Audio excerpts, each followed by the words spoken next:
John L. Conner Jr. from Newport, Arkansas, is the esteemed chairman of Greenway Equipment and the president of Holden-Conner Company. Conner's early days consisted of spending time out on the farm with his grandfather, R.G. Holden. This would go on to shape not only the impact of his early life, but also his career. Newport's a great little town to grow up in. I wind up spending a lot of time with my granddad, R.G. Holden, out on the farm, and that was where I'd go every time I got a chance. When I was born, they were up at the hospital, and my granddad said, "That one's mine." He said, "Y'all can have the rest of them." That pretty much explains my relationship with my granddad from the start to his death in '78. Every time I got a chance, I'd be out there with him. In 1970, Conner graduated from the Sam M. Walton College of Business at the University of Arkansas. So I go to Fayetteville and I wind up being asked to be a member of the Sigma Chi fraternity. And I got in the fraternity, and that helped me a lot. It helped me grow up. It taught me how to think up at Fayetteville, right kind of thinking. I graduated and I came back and I started to work with my dad and my granddad. I've always worked for the company and been a company person. Went to National Guard in April of '70 to basic training at Fort Polk and Fort Sam Houston for the second part of the National Guard training, and came back.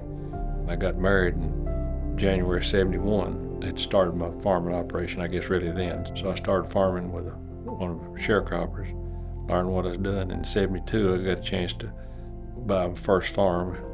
I'd rather get in my truck and drive on that farm as I had to go to any town, any country, anywhere in the world.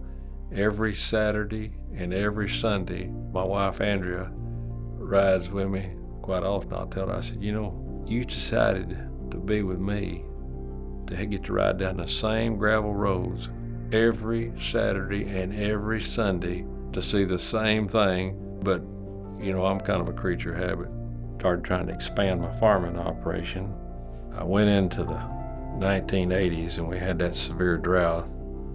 Then I realized that irrigation and development of farms was imperative. I started doing these things because I realized that if you didn't do the development and you didn't have the irrigation for your farm or the drainage for your farm or the things you need, then you weren't going to be successful. It changed the whole game to where you're not going to lose a crop because of drought, because you've got irrigation.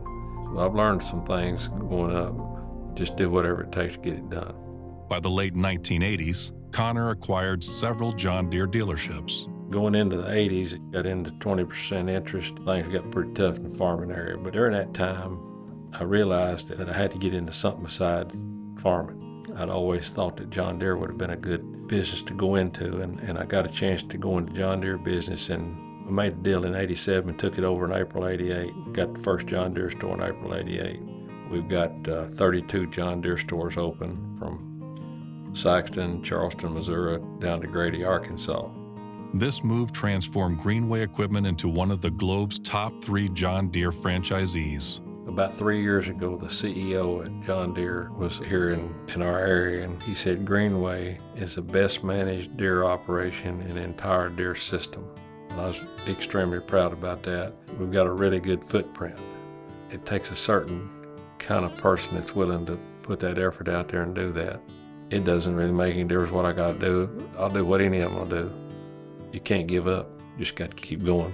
It's the everyday things you have to go through to get to where you want to get to. In addition to his success as an Arkansas business leader, he is also actively engaged in the University of Arkansas, where he is recognized as a generous supporter. Greenway Equipment has contributed $250,000 to the Sam M. Walton College of Business and the Dale Bumpers College of Agriculture, Food and Life Sciences, and has committed $2 million to the University of Arkansas Division of Agriculture.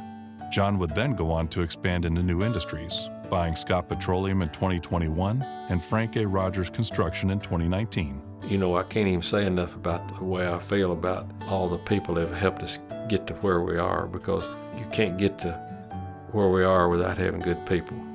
We're making changes in our operation right now. Operation is able to contribute and give back to our community in the long run. Take care of your employees is number one. Take care of your customers is also number one.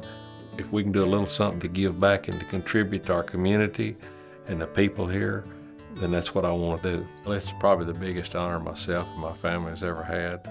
I'm honored to have been considered and chosen to be in this class. I'm appreciative for myself and my family. I hope that they can say that I took what my granddad left me and put the family and our farms in a better shape and a better state of repair than they're in when I took them. As they say, no results work harder. Bad results work harder. Good results work harder. Consistency is the name of the game. Probably the one trait that's helped me personally the most has been persistence. Never, never, never give up. Don't take no for an answer. That's not an option. You just got to keep plowing ahead every day. So I love what I do. I love it every day. I can't wait to get up every day, and I'm just glad to be here and glad to get to do it.